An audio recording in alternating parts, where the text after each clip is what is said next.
lady.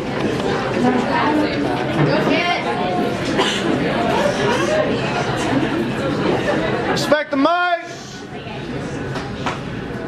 All the little things. A soldier slid the wooden stock of his rifle between Henry's legs and laughed.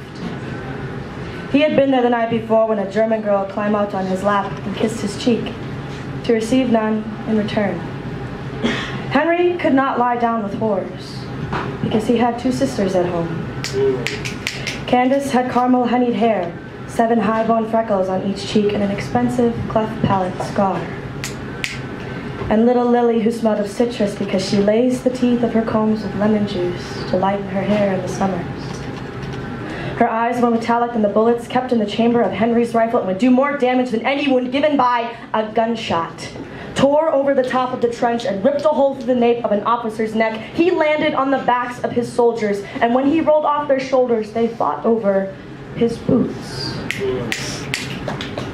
Henry pressed his chest to the mud lining of the trench wall when a bloody muzzled horse thundered through the fire bay over the fallen bodies of parpet soldiers. The remains of his rider's legs stuck in the stirrup, scraping up mud in the kneecap socket.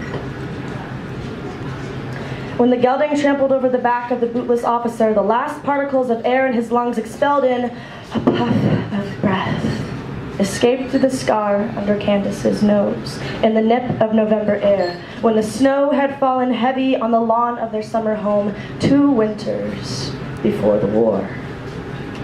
And little Lily cried when the snow soaked through the wool of her mittens. She blamed the snowman they were building for chilling the little bones in her fingers, so Henry cleaved the snowman of its head at the seams of its flannel scarf and watched his sisters play in the scatterings of snow, dotted with tobacco rinds from the snowman's gunmetal pipe.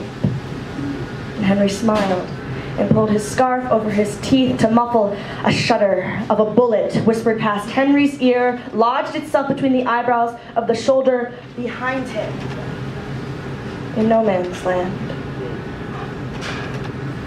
A bullet pierced the space between Henry's right ribs, and he fell in the wake of the fragmented bones scattered in his chest. The sun broke through the heavy German clouds and glinted off the blood stains of a soldier's teeth, a color Henry knew as the jams that Candace was so fond of making, and would place them in the windowsill where a southern breeze would wrap around the mason jars of raspberry jam.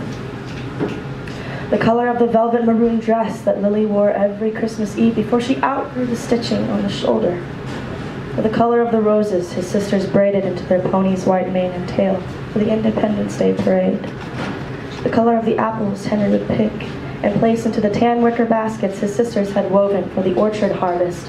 And before returning home, Henry would lie under the apple trees and count the dwindling sun rays that glinted on the apples in a silence.